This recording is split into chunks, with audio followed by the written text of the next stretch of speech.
이사야서 48장 12절부터 15절 말씀을 가지고 말씀 증거하겠습니다.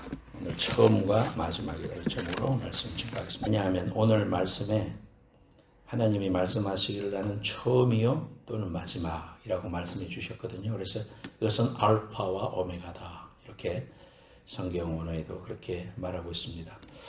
우리가 초등학교 다닐 때 그 반에 주번이라고 있었죠. 주번. 여름이 되니까 생각이 나요. 맨날 물 떠오라고. 주번 물 떠와! 그러면 무슨 죄지었습니까? 일주일 동안 애들 둘이는 맨날 물 떠오고 또 칠판 또 이렇게 닦기 털어와야 되고 뭐 온갖 잡다한 일을 했어요. 돌아가면서 하는 거니까 두 사람씩 돌아가면서 해요. 제일 좋은 건 언제냐? 아침 조회할 때 안 나가도 되는 거. 교실을 지켜야 되니까 주번은 안 나와요. 그래서 학교에서 이제 막 불이 나서 이제 드르르 울렸습니다. 그러니까 사람들 다 나갔는데 사람을 점검해 보니까 두 사람이 안 나왔어요. 누가 안 나왔을까? 주번이 안 나온 거야. 그래서 애들이 막 소리 질렀어요. 야 빨리 나와! 뭐 하는 선생님 주번이 안 나오는데요. 그러니까 선생님이 그랬습니다. 말라고 둘이나 남아 있어. 한 사람만 있고 나오지. 그랬더니 이제 그 여름철에 점심 먹고 이제 잠이 막 올 텐데 선생님들 중에 지금도 생각이 나요.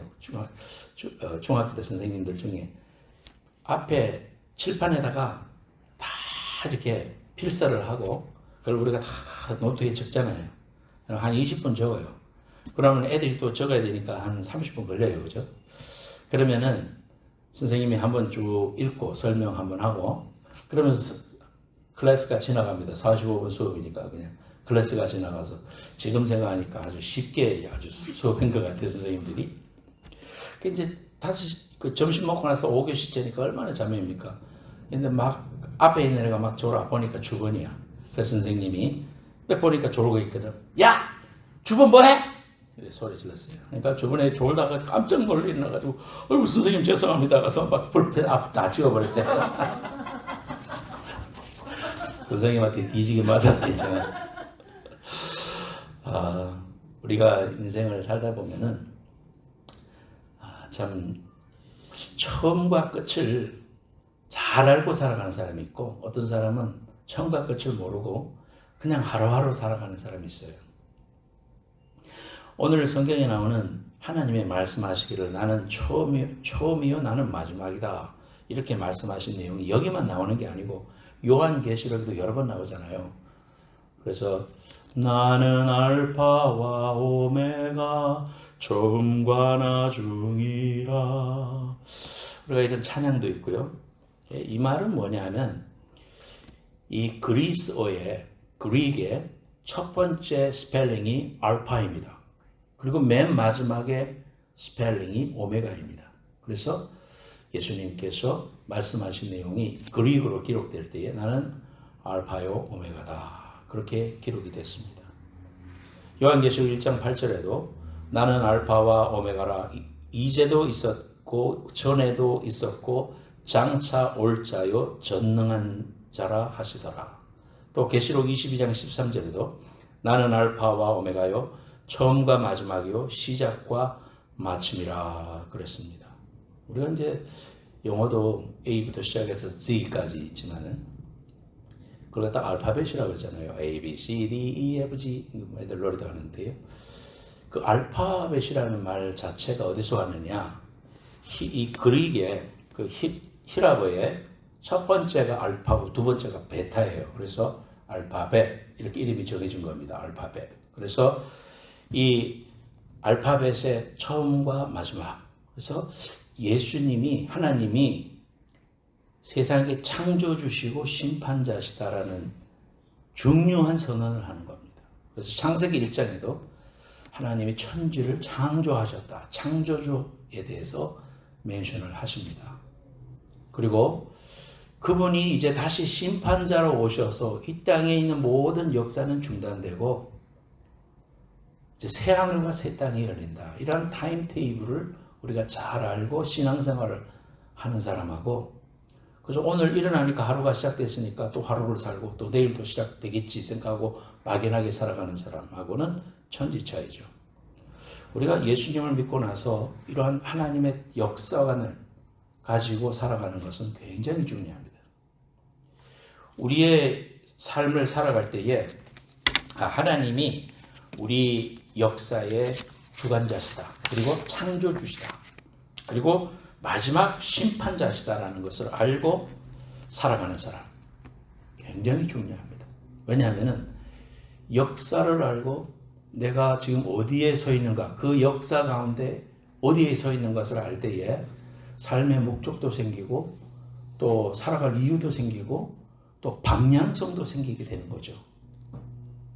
그래서 세상 사람들은 당신이 어디서부터 왔습니까? 무엇을 위해서 삽니까? 또 어디로 갑니까? 이 세 가지 3대 질문 아닙니까? 여러분들한테 내가 질문을 하면 여러분이 대답할 수 있어야 되죠. 당신은 어디서 왔습니까? 무엇 때문에 삽니까? 그리고 어디로 갑니까? 그리고 물어볼 때 우리는 하나님으로부터 왔습니다. 그리고 이 땅에서는 하나님의 영광을 위해서 삽니다. 그리고 이제 아버지 집으로 돌아갑니다. 이러한 세 가지의 질문을 분명하게 확신하고 살아가는 사람하고 그걸 알지 못한 채 우주에 던져진 존재로서 자신의 삶의 의미를 찾으려고 하니까 회의가 들고 삶의 목적을 알 수가 없고 내가 왜 살아야 되는지 알지 못하고 그래서 많은 사람들이 인생에 퀘스천 마크를 낸 채 살아가게 됩니다. 처음과 마지막이 되시는 하나님을 안 우리가 오늘 이 말씀을 통해서 그 하나님이 우리를 향해서 불러주시는 세 가지의 음성이 있습니다. 첫 번째, 따라합시다. 하나님이 불러주신. 오늘 말씀해 보면 이사야서 43장 1절에 야곱아, 오늘 말씀이 12절에 야곱아 내가 부른 이스라엘아, 내가 불렀다. 이스라엘을 향해서 야곱아라고도 부르고 이스라엘이라고도 부릅니다. 성경에 사람이 이름이 두 개가 나오는 경우가 많죠. 그래서 야곱이라는 이름 자체는 약삭 빠른 자 또는 속이는 자라는 말입니다. 여러분 잘 알다시피 야곱이 자기 형이라고 속여서 여기다가 양털을 발라가지고 형이라고 속이고 장자의 축복을 받잖아요. 그래서 두려워가지고 도망을 갑니다. 장자의 축복을 속여서 받았는데 그 축복을 가지고 나는 이제 축복 받아야 되겠다는 마음으로 어머니가 외삼촌한테로 가라 해서 외삼촌 라반의 집에 가서 목동의 삶을 살게 됩니다. 야곱이 거기서 자기가 했는 대로 똑같이 외삼촌이 속이고 자기를 속이고 또 속이고 해가지고 레아와 라헬을 아내로 얻고 그곳에서 죽도록 일하다가 나중에 거부가 돼가지고 돌아오는데 자신이 했는 그러한 모든 일들을 통해서 자신의 삶을 자기가 행복해지고 자기가 약삭빠르게 살려고 노력했는데 어디에서 깨지느냐 하면은 이 사람이 약복강에서 깨집니다. 약복강에서. 그 약복강에서 그가 천사와 씨름을 하게 되잖아요. 약복강 나루타에서 하나님의 천사를 만났는데 붙잡고 매달립니다. 나를 축복해 주십시오. 나를 축복해 주시지 않으면 안 됩니다. 이 성경의 이런 내용을 보면서요. 야곱의 인간성이나 또는 야곱의 이런 모습들을 보면은 우리가 선뜻 동의 안 되는 부분도 있을지 모르지만은 야곱이 나중에 이스라엘이라는 축복의 사람으로 변화되는 그러한 여러 가지 이유들을 생각하면서 그 중에 하나가 하나님 앞에 결사적으로 나를 축복해 주셔야 됩니다. 나를 축복해 주시지 않으면 안 됩니다라고 천사를 붙잡고 끝까지 붙잡았던 이러한 야곱의 이러한 자세, 이런 것들 우리가 좀 본받아야 됩니다. 여러분들이 기도하면서 기도의 제목을 여러 가지를 놓고 이렇게 기도합니다만은 보통 보면 한 1년 기도해보고 또는 뭐 한 2년 가까이 기도해보고는 실망을 하고 난 더 이상 기도 안 해. 하나님께 삐졌어 하면서 하나님께 부르짖는 것을 멈추고 소망을 잃어버리는 이러한 경우가 많이 있는데 성경에서는 여러 가지 비유를 통해서 예수님도 말씀하시기를 간절히 구해야 된다. 그리고 이 천사를 붙들고 놓치지 않고 막 끝까지 매달리니까 천사가 이 환도뼈를 고관절입니다. 고관절. 고관절을 쳐가지고 이 다리를 절게 만듭니다. 하지만은 절대로 놓지 않고 주님 나를 복 주시지 아니하면 내가 절대로 이 붙잡은 손을 놓지 않고 매달리겠습니다. 라는 이러한 자세를 가졌을 때 하나님이 복 주고 야곱을 통해서 그 모든 삶이 회복되게 합니다. 형과도 화해하게 하고 그 삶에 하나님께서 야곱을 통해서 12족속을 주시고 그 믿음의 귀한 조상으로서의 아브라함과 이삭과 야곱을 통하여 아브라함의 하나님, 이삭의 하나님, 야곱의 하나님 이렇게 부름을 받을 만큼 이러한 축복을 받습니다. 하나님이 우리를 자녀 삼아주시고 우리를 불러주셨습니다. 이사야서 43장 1절에 보면 야곱아 너를 창조하신 여호와께서 지금 말씀하시느니라 이스라엘아 너를 지으신 이가 말씀하시니라 너는 두려워하지 말라 내가 너를 구속하였고 내가 너를 지명하여 불렀나니 너는 내 것이다. 지명하여 사람을 이름을 갑자기 우리를 불러줬을 때 대통령이 바이든이 와서 오상준 씨 하면서 이름 불러주시면 깜짝 놀라겠죠. 어떻게 내 이름을 알아갖고 이렇게 불러주나. 성경에서는 우리를 지명하여 불렀나니 너는 내 것이다 그랬습니다. 우리를 지명하여 불러주셔서 오늘 이곳까지 왔습니다. 저와 여러분들이 살아온 인생길을 이렇게 돌아보면 나이가 많든 적든 우리 인생의 순간순간마다 하나님의 사랑이 아닌 게 없었고 하나님의 돌보심이 아닌 게 없었고 하나님의 지키심이 아닌 게 없었음을 우리가 알게 됩니다. 오늘 저와 여러분들이 오늘 이렇게 예배하러 나와서 앉아있다는 것 자체가 보통 은혜가 아니죠. 그래서 이 세상에 살면서 가장 큰 축복이 뭡니까? 라고 물어본다면 이종환 형제 내가 이종환 형제한테 지금 이렇게 물는다면 뭐라고 대답해야 되겠습니까? 가장 큰 축복은 일단 인생의 많은 부분에 하나님이 영향력이 끼치는 거라고 예, 하나님이란 말을 했죠. 하나님을 만난 것이 우리 인생의 최고의 행복이다. 나는 내 아내를 만나는 게 최고의 행복입니다. 이렇게 말할 줄 알았는데 예수를 믿고 하나님을 믿었고 우리가 자녀가 된 것만큼 큰 축복은 없습니다. 여러분 곰곰이 생각을 해보세요. 내가 어떻게 하나님의 자녀가 될 수 있었을까? 이렇게 하나님의 은혜 속에 살 수 있었을까? 이런 놀라운 일을 생각할 때 우리가 감사 안 할 수가 없죠. 그럼에도 우리가 우리 삶을 돌아보면은 하나님이 이렇게 우리를 사랑해 주시고 불러주시고 지명하여 부르시고 축복해 주시는데도 불구하고 우리는 부끄러운 투성일 때가 많습니다. 감사를 잃어버리고 또 새 사람이 되었지만은 내 마음에 탐욕이 있고 교만이 있고 미움이 있고 원망이 있고 불평이 가득 차서 내 뜻대로 안 된다고 화내고 성질내고 이렇게 살아가는 우리의 연약한 모습을 우리가 보게 됩니다. 여러분들이 지난주에 우리 같이 교인들이 읽는 에스겔서 여러분들 읽으면서 많이 비유로도 돼 있고 그래서 여러분들이 이해하기가 상당히 힘들었을 거라고 생각합니다만은 전체의 주제가 뭡니까? 에스겔서의 주제는 하나님을 배반한 이스라엘 백성들을 향하여 경고하고 멸망밖에 없다 너희들. 이렇게 잔인한 멸망을 선언하시고 예언하시는 그런 한 부분이 있다면 그럼에도 불구하고 그 백성을 끝까지 사랑하셔서 너희들은 그러나 하나님의 헤세드를 입고 헤세드는 하나님 우리를 사랑하시는 은총을 말합니다. 같이 따라해 봅시다. 헤세드. 하나님의 헤세드를 입어 너희들은 회복될 것이다. 그래서 지난주에 읽었던 37장에는 마른 뼈가 살아나고 그런 큰 군대를 이루는 것처럼 이스라엘아 너희들은 내가 너희를 다시 회복시킬 것이다 라는 소망의 선포가 있는 이 두 가지가 에스겔서에서 계속해서 나오고 있습니다. 사랑하는 여러분, 그럼에도 불구하고 우리를 사랑해 주시고 용서해 주시고 품어 주시고 우리를 의의 길로 축복의 길로 인도해 주시는 하나님의 은혜, 헤세드가 있기 때문에 오늘 우리는 그래도 하나님의 보좌 앞에 나올 수 있죠. 그리고 그의 사랑 안에서 우리를 끝까지 변화시키셔서 지난주 우리 성경 공부처럼 하나님의 법적인 선언으로 우리가 칭의가 되었습니다.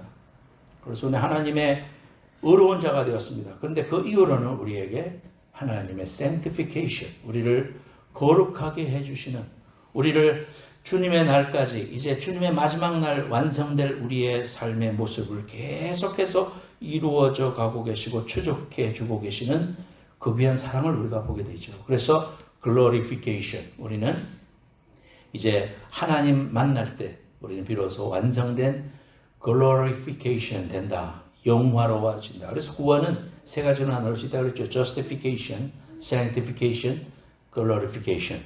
이 세 가지가 우리에게 구원으로 이미 시작되었고 진행되고 있고 완성될 것이라는 것을 우리는 성경 공부를 통해서 배웠습니다. 에베소서 1장 4절에 곧 창세전에 그리스도 안에서 우리를 택하사 우리로 사랑 안에서 그 앞에 거룩하고 흠이 없게 하시려고 그랬습니다. 우리를 이렇게 만들어 가고 계십니다. 그렇기 때문에 우리가 늘 감사할 것은 하나님이 나를 불러주셨지, 지명하여 불러주셨지, 날마다 좋은 모습으로 우리를 이루어져 가고 계시지 하면서 하나님 앞에 감사하고 그 감격스럽게 우리의 삶을 살아가는 이러한 믿음의 자세를 가지고 신앙생활하는 여러분들 되시기를 예수님의 이름으로 축원합니다. 두 번째로는 오늘 말씀해 보면 처음과 나중이 된다 그랬습니다. 처음과 마지막이다. 이거는 뭘 말하냐 하면 우리의 삶을 주관해 주고 계신다. 이스라엘 백성들이 지금 왜 이 말씀을 하시느냐 하면은 이스라엘 백성들이 하나님을 의지하지 않고 교만하고 불순종했어요. 그러자 북이스라엘은 아시리아의 BC 722년에 멸망해버리고 맙니다. 남유다는 조금 있다가 587년에 바벨론에게 멸망시킵니다. 그래서 바벨론이 아시리아를 또 멸망시켰기 때문에 결국은 이 바벨론의 느부갓네살 왕이 와서 성전을 파괴하고 다 사람들을 막 파괴시키는 그러한 일들을 했다. 하나님이 이러한 이방 민족이지만 이들을 통해서 하나님의 징계의 도구로 썼습니다. 그래서 끌려가기도 하고 북이스라엘 시디기야는 눈도 덮이고 철사줄에 묶여가지고 그렇게 가서 그발 강가에서 사람들이 그 자신의 나라를 생각하면서 울고 그렇게 했던 그런 내용들이 나오지 않습니까? 그래서 이제 우리는 끝났다 이렇게 생각하고 있었어요. 이스라엘 백성들은 이제 소망이 없구나. 우리는 완전히 멸망했구나. 그 순간이 오면 그렇게 생각이 안 되겠습니까? 절망이 되겠죠. 일본에 의해서 우리 1910년에 나라가 망했을 때 뭐 교회도 못 가게 하고 잡아가 죽이고 또 일본말 못 쓰게 했습니다. 그 잔재로 저희 아버님 어머니 시대에는 일본어를 잘하게 된 그런 게 있지만 36년 동안에 얼마나 많은 압제를 당했습니까? 우리가 일본 사람들에 의해서 너무너무 많은 고통을 겪었죠. 그럴 때 한 1년 있으면 그래 또 다시 회복될 거야 이렇게 생각할지 모르지만은 10년이 가고 20년이 가면 소망들을 접는 거예요, 사람들이. 그래서 이사야 43장에 오늘 이제 그 48장에 있는 말씀도 그렇고 이 사람들은 이제 끝이구나. 아무것도 안 되겠구나. 그렇게 이야기하고 있는데 말씀을 통해 가지고 이사야는 나는 처음이요 마지막이라 그러면서요. 13절에 과연 내 손이 땅의 기초를 정하였고 내 오른손이 하늘을 폈나니 내가 그들을 부르면 그것들이 일제히 서느니라. 이런 소망의 선언을 하십니다.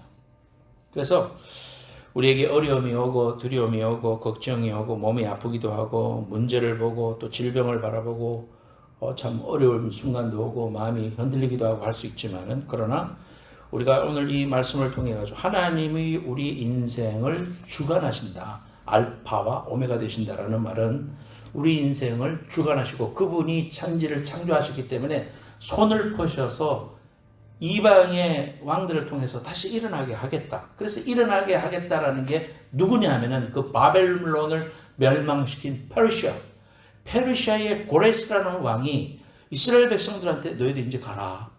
금은 보화를 다 줄 테니까 너희들 가서 성벽을 건축하고 성전을 회복해라. 그럴 줄 누가 알았겠습니까? 그래서 지금 이러한 일들을 하는 사람이 15절에 보면 곧 내가 말하였고 또 내가 그를 부르며 할 때 그를은 고레스 왕을 말하는 겁니다. 그를 통해서 너희들이 이제 돌아오게 될 것이다. 이러한 선언을 해주는 이러한 아주 중요한 선언을 해주고 있습니다. 그래서 우리는 어떤 순간마다 시편 18편 1절 2절 말씀을 꼭 외우고 자기 저명처럼 삼아야 됩니다. 나의 힘이신 여호와여 내가 주를 사랑하나이다. 여호와는 나의 반석이시요 나의 여셋이요 나를 건지시는 이시요 나의 하나님이시요 내가 그 안에 피할 나의 바위시요 나의 방패시요 나의 구원의 뿌리시요 나의 산성이시로다. 여러분 다윗처럼 이런 고백할 수 있겠습니까? 여러분? 인생의 그 어려운 순간에도 나의 힘이 되신 여호와여 내가 주님을 사랑합니다. 참 주님은 나의 뿌리시오 나의 산성이시오 나의 구원이시오 나의 피할 곳이요 나의 모든 것입니다 라고 고백할 수 있는 이러한 위대한 분이 처음과 나중이신 우리 하나님이라는 사실입니다. 여러분 어떤 순간에도 여호와는 나의 힘이십니다. 나의 방패십니다. 내가 의지할 분은 당신밖에 없습니다. 믿음으로 고백하여 처음과 나중이신 분이 손을 일으킬 때 회복되고 일어서는 놀라운 은혜와 축복을 경험하는 여러분들 되시기를 축원합니다. 세 번째로 따라합시다. 형통케 하심. 형통케 하심. 15절에 나 곧 내가 말하였고 또 내가 그를 부르며 그를 인도하였나니 그 길이 형통하리라. 바사의 고레스를 통하여 너희들이 돌아가게 될 것이다. 이런 걸 우리에게 선언해 주시는 거 아닙니까? 우리 인생을 하나님이 인도해 주고 계신다는 사실을 우리에게 말씀해 주고 있습니다. 그래서 우리를 인도해 주신 하나님이 그 뒤에 17절부터 계속해서 우리를 인도해 주실 것이다. 땅끝까지 우리를 인도해 주실 것이다. 그렇게 말씀해 주시는 겁니다. 이스라엘 백성들의 삶을 어떻게 인도해 주셨습니까? 구름 기둥과 불 기둥으로 인도해 주셨습니다. 우리가 인생을 살아가는 동안에 우리의 삶이 하나님의 구름 기둥과 불 기둥으로 환난이 올 때는 성령의 불 기둥으로 또 말씀으로 우리 인생을 인도하셔서 어려움 가운데서도 주님이 함께해 주셔서 어려움을 넉넉히 이기게 해주시는 하나님의 헷세들을 우리에게 주실 것이다. 시편 23편 3절 4절에도 내 영혼을 소생시키시고 자기 이름을 위하여 의의 길로 인도하시는도다. 내가 사망의 엄침한 골짜기로 다닐지라도 해를 두려워하지 않을 것은 주께서 나와 함께 하심이라. 주의 지팡이와 막대기가 나를 안위하시나이다. 한평생 우리 인생을 인도해 주시는 그 하나님 결코 혼자가 아니죠. 동행해 주십니다. 적은 조카 아이 하나 케빈이라도 하나 데리고 밤길을 걸어가면 엄마는 안 무서울 거예요. 그죠? 케빈이 나를 지켜주는 건 아니지만 서로의 그 의지가 되니까요. 근데 전능하신 하나님은 능력의 하나님이시잖아요. 창조주 하나님이시잖아요. 없는 것을 있는 것 같이 부르시는 하나님이시잖아요. 그리고 내 이름을 기억해 주신 하나님이시잖아요. 그분이 지팡이가 되시고 우리를 인도해 주시겠다. 원수를 물리치게 해 주시겠다. 문제의 골짜기, 질병의 골짜기, 환난의 골짜기, 어둠의 골짜기, 가난의 골짜기 그것이 우리 앞에 놓여 있다 할지라도 우리가 두려워하지 않을 것은 주께서 나와 함께 하심이라. 외로운 것이 아닙니다. 여러분 어떤 순간에도 하나님 앞에서 또는 사람 앞에서 하나님 나는 외로워요 이렇게 말해서는 안 되는 것입니다. 나는 아무도 없어. 나를 서포트해 준 사람이 아무도 없어. 나는 혼자예요. 나를 돌봐줄 사람이 없어요. 하나님이 우리에게 영의 눈을 열게 하셔서 하나님이 여전히 나와 함께 해주시고 우리와 동행해 주시고 세상 끝날까지 함께 해주시겠다고 약속해 주신 그 말씀을 우리가 붙잡을 때 우리는 혼자가 아니구나.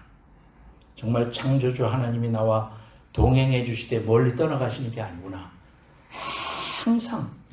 항상 함께 하리라고 주님 말씀하시고 영원토록 함께 해주시겠다고 약속해 주셨어요. 우리를 돌봐주시고 책임져 주시는 그 하나님이 우리와 동행해 주십니다. 그러므로 우리는 우리 인생길 가운데서 기억해야 될 중요한 이야기가 있습니다. 생명의상 6월호에 나오는 이야기입니다. 이재철 목사님이 쓴 내용 중에 그런 이야기가 있어요. 호주하고 오스트랄리아, 하와이 사이에는 조그만 섬나라가 있답니다. 섬 전체가 노천 인광석 광산입니다. 인광석이 어디에 쓰이는지 우리 자세히 모르지만 하여튼 굉장히 중요한 광물임에 분명하겠죠. 2차 세계대전 이후에 1945년 이후에 열강의 통치를 벗어나서 정식 국가로 독립하며 인광석 광산 전체를 소유하게 되었어요. 노천광이어서 특별한 기술이 없이 그저 캐서 팔만 되었습니다. 그 결과 1980년대에는 1인 소득이 2만 달러를 돌파했습니다. 모든 교육과 의료, 주택비가 무료였습니다. 이 섬 이름 나우루인데요. 이 나우루 국민들은 전세기를 내어서 싱가포르와 하와이로 쇼핑을 다녔습니다. 모든 사람들이 고급 외제차를 샀고 대부분 직접 음식을 만들지 않고 가공식품을 수입해서 먹었습니다. 그런데 1990년도에 접어들어서 인광석이 잘 안 나오는 겁니다. 끝을 보이기 시작했습니다. 이미 국민의 90%에 가까운 사람들이 비만과 당뇨병 환자가 되었습니다. 2003년에 인광석이 공식적으로 바닥났다고 선언했고요. 2005년에 결국 나우루는 파산했습니다. 우리는 자신의 생명이라는 인광석이 무궁무진하리라고 착각합니다. 그래서 자신의 욕망과 세상의 박수갈채를 위해 천하보다도 귀한 자기 생명을 마구 깔아먹습니다. 그러나 우리 생명은 나우루의 인광석처럼 언젠가 고갈되어 끝나는데 그 시기는 하나님이 정하시기에 우리는 알지 못합니다.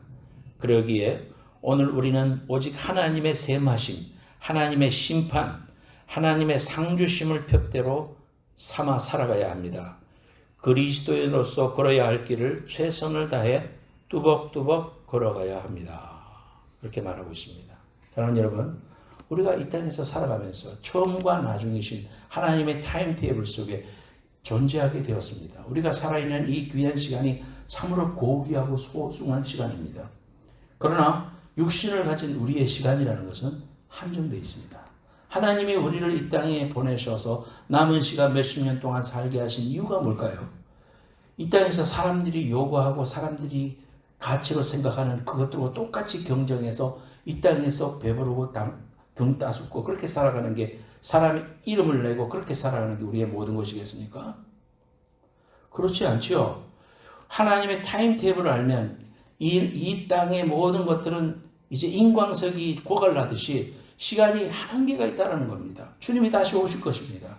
그리고 이 땅의 시간은 멈춰질 것이고 새로운 새하늘과 새 땅 요한계시록에 있는 하나님의 나라가 우리에게 열려지고 그 나라에서 우리가 영원히 살 것을 하나님이 우리에게 축복으로 허락해 주셨기 때문에 우리는 비록 지금 살아가는 이 순간 속에서 이 땅에 있는 모든 것들이 내 것인 것처럼 바닥나지 않을 것인 것처럼 막 살지 말고 한계가 있는 우리의 삶을 통해서 내 영혼의 때 주님과 만나 새하늘과 새 땅에서 주님이 평가해 주시고 주님이 인정해 주시는 그 나라를 바라보면서 남은 시간을 쓰고 남은 우리의 물질을 쓰고 우리의 에너지를 쓰고 우리의 재능을 쓰고 우리의 모든 것들을 주님을 위해서 살아야 할 그러한 타이밍 속에 살아가고 있다는 거, 그런 사명이 우리에게 있다는 것을 잊어버리지 말자 이 말이에요.